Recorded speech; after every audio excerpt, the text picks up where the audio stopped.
I am Mayang. I am 38 years old and my life revolves around the sweet aroma of a pem cake that I bake every morning in the small kitchen of my house in the village. My house is simple with wooden walls and a tiled roof that leaks a little when it rains heavily. But it is in this kitchen that I feel alive. Every morning when the neighbor's rooster just starts crowing, I wake up, light the stove and start mixing rice flour, grated coconut, and brown sugar. The smell of freshly cooked appam is like a warm hug, wafting throughout the village, inviting neighbors to stop by. Mayang, why is your appam always so delicious? What's the secret? Asked Mpaksari, a neighbor who is always my first customer. I just grinned, the secret is love. Mpak joked, even though deep in my heart I knew my life was not as beautiful as the aroma of my cake. Bima, my husband, and I have been married for 12 years, but God has not given us children. Every time this topic comes up, the atmosphere in the house becomes quiet. It's like there is an invisible wall between us. Bima is a good person. But he is quiet and I often feel alone even though we sleep in the same bed. This morning as usual I was busy arranging appam in a woven basket, ready to go to the market. Outside the dew still clung to the grass and the sound of the dawn call to prayer echoed softly from the village mosque.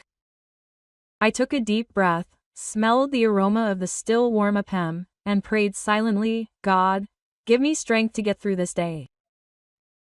At the market, my life became more crowded. My small stall with only a wooden table with a colorful cloth covering it was always crowded. There were mothers buying appam for their children's breakfast. There were fathers who stopped by carrying newspapers and small children who peeked with sparkling eyes, hoping that I would give them free appam. Mayang, why are the portions of this appam getting smaller? I forgot Mr. Yanto, my loyal customer who always joked. It's not the portions that are small, sir, it's your stomach that's getting bigger. I replied and we both laughed. At this market, I felt like I had a place, a role.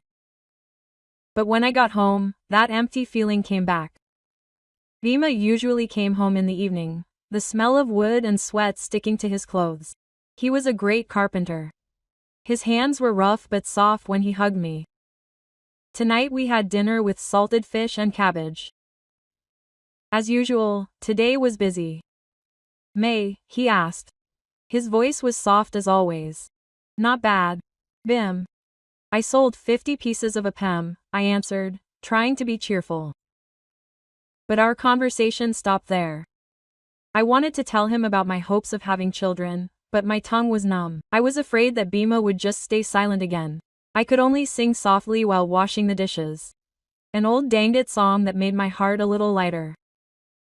Outside the crickets were singing and I felt like my life was like a song with a monotonous tune. Beautiful but not going anywhere. That day the atmosphere at home changed. Early in the morning Bima said that his father, Pak Sarto, would stop by from the next village. He said he would only stay for 5 days. Help me fix the roof, Bima said while sipping coffee. I nodded happily because Pak Sarto was a fun person. He was a widower, his wife, my mother-in-law died 5 years ago. And since then he has lived alone in an old house at the end of the village. Pak Sarto arrived that afternoon carrying a shabby cloth bag and a big smile. Mayang, how are you? Still beautiful? He greeted me. His eyes sparkled. I just laughed. You can be old, but still flirtatious. He laughed out loud. His voice echoed in the living room. That night I cooked chicken curry. Pak Sarto's favorite dish. The 3 of us ate and the atmosphere felt warm like a real family.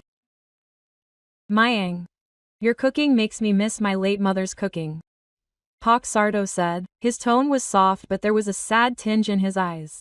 I just smiled. I didn't know what to answer. Bima just ate in silence.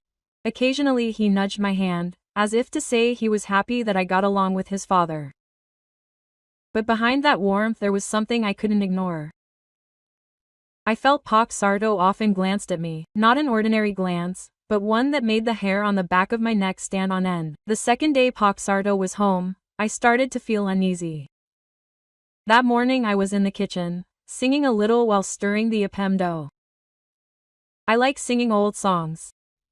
It makes the work feel easier. Suddenly I felt someone watching me from the kitchen door. When I turned around, Sarto was standing there, leaning on the frame. His eyes were glued to me. "Nice song. May, your voice is also melodious," he said. His smile was wide, but there was something in his eyes that made me feel awkward. "Hey, are you awake? Want some coffee?" I asked hurriedly, trying to change the atmosphere. "Later, May. I like watching you work like you're dancing," he replied. And I could only laugh dryly. I quickly went back to the dough, pretending to be busy, but my heart was pounding. All day long I felt his eyes always following me wherever I went. When I was sweeping the yard, he peeked out of the window. When I was watering the plants, he suddenly appeared with me. He said, "Let me help you." I just nodded, but the uncomfortable feeling grew stronger. That night I told Bima about the roof that had started to be repaired, trying to push away the strange thoughts. Dad said it would be finished tomorrow. "May, he's great, huh?" said Bima. His eyes were full of admiration for his father. I just nodded. I didn't dare to say what was really on my mind. The third night, Bima worked overtime on a neighbor's project, leaving me and Sarto at home. I tried to busy myself in the kitchen, cleaning up the leftover appam dough. Sarto came in with an empty cup, saying he was going to make tea. "Mayang, sit here and chat with Dad," he said, pulling out a chair at the dining table. I hesitated, but felt bad refusing. He started telling me about his youth, about how he and his mother-in-law used to date under a coconut tree, about his dream of having a big family, but life doesn't always give us what we want. "Yes, May," he said. Suddenly his tone turned serious. I just nodded, feeling uncomfortable. Then he looked at me for a long time and said, "You are special, Mayang. Beautiful, good at cooking, good at singing. Bima is lucky to have you." I just smiled wryly. Dad is so funny. I want to check the appam on the stove first. Yes, I woke up in a hurry with a heart attack in the kitchen. I sang loudly, trying to cover up my suddenly chaotic heart. Why did Mr. Sarto's words make me feel strange? I love Bima. But there was something in Mr. Sarto's gaze that kept me awake that night. I stood in front of the mirror looking at my face that he said was beautiful and wondering what was really happening in this house that night. After dinner that felt quieter because Bima was still working overtime, I sat on a wicker chair in the living room. My hands twisted the ends of my duster. My mind was as chaotic as a appam dough that had too much water and its shape was unclear. Mr. Sarto's gaze this morning in the kitchen was still ringing in my ears. His eyes that seemed to trace my every movement as I sliced coconut. I knew he was my father-in-law. But there was something in the way he looked at me that made my chest feel tight. I tried to distract myself by singing softly, an old danged song that usually made me relax. But this time my voice was hoarse as if I knew the feelings I was trying to hide. Mayang was still awake. Sarto's voice suddenly echoed from the kitchen door. I was shocked and almost dropped the glass of water in my hand. He was standing there wearing a worn-out t-shirt and shorts. His graying hair was a little messy. Yes, sir. I just can't sleep," I answered, trying to stay calm. He stepped in, pulled out a chair in front of me, and sat down casually. "Bima hasn't come home yet, huh? That kid always works like his father used to," he said with a small smile. I just nodded, not knowing what to say. Suddenly he leaned over. His eyes stared at me sharply. "Mayang, are you happy with Bima?" He asked. His voice was soft but heavy. I flinched. I didn't expect his question to be that direct. Happy, Pak Bima is a good person. I answered quickly, but my voice was shaking. He just nodded, but his gaze didn't leave my face, as if searching for something behind the words. I quickly got up, saying I was going to check the back door. In fact, I was just looking for an excuse to escape from the room that suddenly felt stuffy. The next morning, I woke up with a foggy head. I stood in the kitchen, steaming up ham as usual, but my hands moved automatically. My mind wandered to last night's conversation. I couldn't understand why Mr. Sardo asked about my happiness and why I felt guilty just for answering his question. The aroma of a ham that usually made me excited now only made my stomach nauseous. I tried to focus, but the wild thoughts came back. About children, about Bima who might not be able to give me children, and about Mr. Sardo who for some reason kept popping into my head. Oh my God, what's wrong with me? I muttered softly while covering my face with my hands. Suddenly I heard footsteps behind me. Mr. Sardo entered the kitchen carrying an empty basket. Mayang, is this basket for a Pem? He asked in a normal voice. I nodded, trying not to look panicked. But when I was about to take the basket, his hand nudged mine and he didn't rush to pull it away. His touch was only brief, but it made my heart beat faster. Sorry, sir. I'll take it first, I said quickly, almost dropping the basket. I hurried back to the stove, pretending to be busy, but my head was full of questions. Was it on purpose? I tried to sing any song out loud so I wouldn't hear my heart that was starting to go crazy. Mr. Sardo just stood in the corner, looking at me with a small smile before finally leaving the kitchen. I breathed a sigh of relief, but the feeling of guilt wouldn't go away. That afternoon I escaped to the Empaksari stall in the market, needing fresh air and someone to chat with. Empaksari, who was always cheerful with her colorful kabaya, was arranging vegetables at her stall. Mayang, why is your face wrinkled like wilted cabbage? Bima is causing trouble? She asked. Her eyes were full of curiosity. I just shook my head. But in the end she told me about Mr. Sardo, of course with a safer version. My father-in-law's Empak seems too caring. Am I wrong to feel uncomfortable? I asked. My voice was soft. Empaksari laughed slowly. Her hand offered me a glass of sweet tea. Mayang, you're beautiful, 38 but look like 28. It's natural for Mr. Sardo to have a crush on her. He's a widower, his youthful blood is rising again. She joked, but her words made me even more confused. Empak, seriously? This isn't funny, I protested. But she just grinned. Okay, just tell Bima if you don't like it. Old men are sometimes more determined than young ones, she said. Her tone suddenly became serious. I just stayed silent, not knowing what to answer. Throughout the journey home, Empaksari's words spun in my head.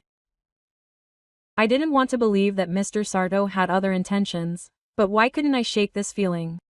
I just wanted to go back to my old life, usual. Selling a Pem, laughing with Bima without the shadow of a strange look from my father-in-law. That afternoon, Bima came home earlier than usual. His face was tired, but he grinned when he saw me preparing a Pem for tomorrow. May, the roof is half finished. Dad is great, huh, he said. His hand reached for a piece of a Pem from the basket. I just nodded, trying to smile. But my mind was still full of what happened in the kitchen this morning. We sat on the terrace enjoying the afternoon breeze that brought the scent of jasmine flowers from the yard. Pak Sardo came out of the house, carrying a cup of coffee and joining in. Mayang, add brown sugar to the appam tomorrow. Well, Dad likes it sweet, he said. His eyes sparkled at me. I just chuckled. Yes, sir. I'll add some later. But Bima suddenly fell silent. His eyes glanced at me, then at Pak Sardo. Dad, tomorrow morning we'll continue the roof, okay? He asked. His tone was casual, but there was something on his face that made me suspicious. Of course, Bim. Dad is still strong, huh? Sardo answered, laughed out loud. But I felt tension in the air, like there were unspoken words. That night when we were in the room, Bima suddenly asked, May, what did Dad say when I wasn't there? I was shocked. I didn't expect him to ask that. It's okay, Bim. Just chatting about the roof, about the APM. I answered, trying to stay calm. Bima just nodded, but his eyes said he didn't fully believe it. I hugged him tightly that night, hoping my hug could sing his doubts. But in my heart, I knew a storm was starting to form. The fourth night, the atmosphere in the house felt even stranger. I tried to avoid Sardo all day, busying myself in the kitchen or chatting with the neighbors. But that night when Bima was fast asleep beside me, I heard a soft knock on the bedroom door. My heart immediately started beating fast. I opened the door a little and there stood Sardo wearing a slightly wrinkled nightgown. Mayang. Sorry to bother you. I just wanted to say if you need anything, tell Bapak. Yes, he said, his voice soft but made the hair on my neck stand up. I just nodded. Yes, sir. Thank you, I answered quickly.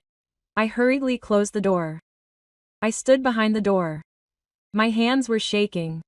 What did he mean by coming in the middle of the night? I couldn't sleep that night. My thoughts filled with the shadows of his gaze, his words, and the increasingly suffocating guilt. I love Bima, but why is there a small part of my heart that wonders about Mr. Sardo? I hate myself for thinking about things I shouldn't. But those thoughts are like danged songs that can't be stopped, they keep spinning in my head. That night, after Mr. Sardo's knock on the door that almost made my heart jump out, I stayed up until dawn.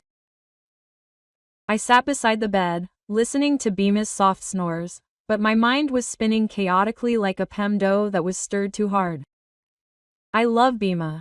That's for sure. But why do Mr. Sardo's words and his gaze keep dancing in my head? I feel dirty, like I've betrayed my husband just by thinking about things I shouldn't. Outside, the sound of crickets and the cold morning dew seem to be laughing at me. I try to pray, ask for guidance, but all I get is increasingly suffocating guilt. The next morning I wake up earlier than usual, rushing to the kitchen to divert my thoughts.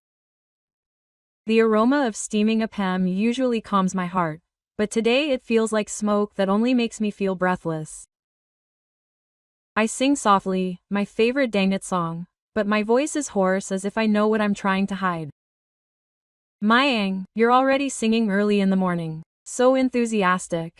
Sardo's voice suddenly appears from the kitchen door. I'm shocked and almost drop the wooden spoon in my hand. He's standing there, wearing a shabby shirt and trousers. His eyes are still full of sparkles that make me uncomfortable. Sir, it's just the usual. What do you want for breakfast? I ask, trying to change the atmosphere. Your APM is enough, May.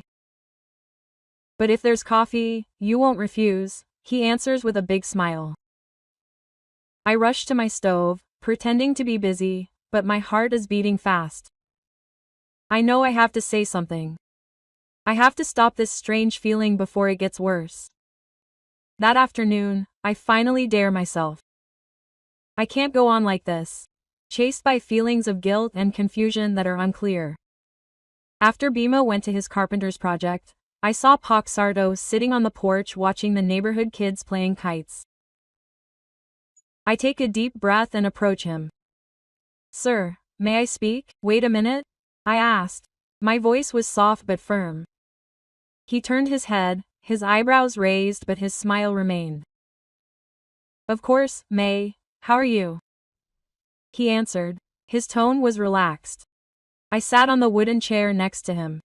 My hands twisted the edge of my house dress.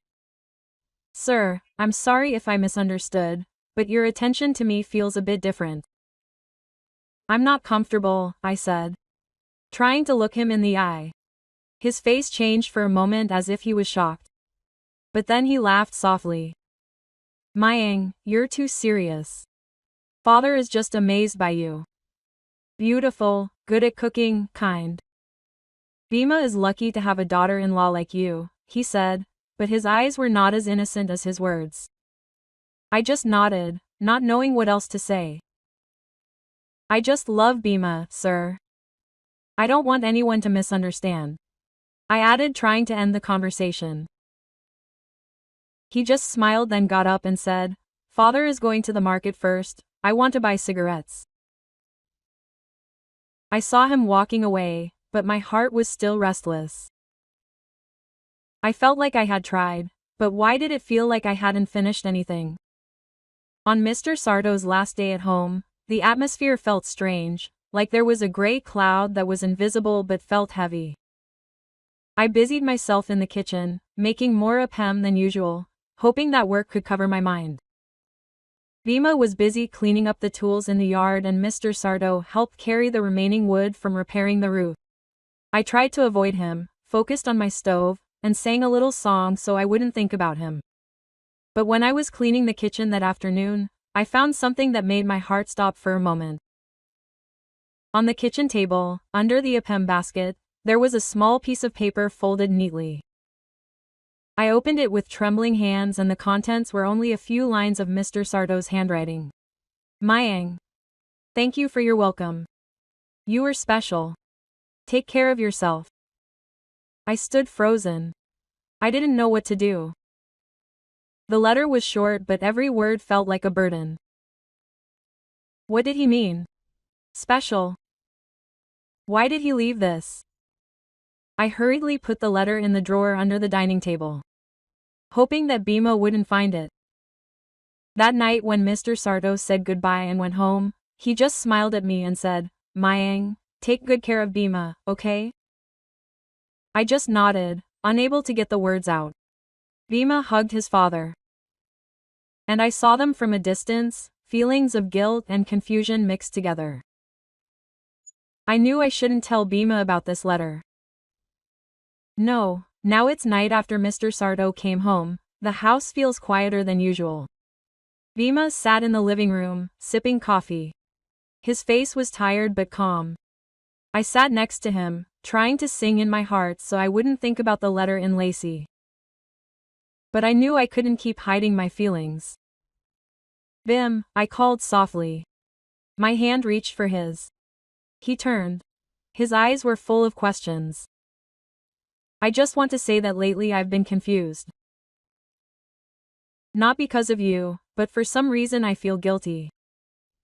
I said, my voice shaking. I didn't tell him about Mr. Sardo or the letter. I just said that I sometimes think about us not having children yet. Bima was silent for a moment then pulled me into his embrace. May, the two of us are enough. If God gives us children, thank God. If not, I still love you. You are my home, he said. His voice was warm like freshly cooked appam. I cried in his arms in relief, but still I felt like something was unfinished. The letter, Mr. Sardo's gaze, and my wild thoughts were still in the corner of my heart like a shadow that wouldn't go away. The next day I went back to my routine. Early in the morning I went to the kitchen, turned on the stove, and started making appam. The sweet aroma wafted out again and the sound of the neighborhood children playing outside made my life feel normal. I brought the basket of appam to the market, laughed at the empaksari and served customers as usual. Mayang, why is the appam even tastier? Falling in love huh, joked Mr. Yanto, my loyal customer. I only laughed in love with appam, sir. I replied, trying to be cheerful. But every time I opened the drawer at home, saw the small letter, my heart felt like it was touched by a cold wind. I didn't know what Mr. Sardo meant and I wasn't sure I wanted to know what I knew. I chose Bima. Choose my simple life. Even though it was sometimes empty, I took a deep breath, sang softly while arranging the appam and hoped that time could make everything clear. Maybe this story isn't finished, but for now I just want to focus on the Apam, on Bima, and on the heart that I hope doesn't faltering again.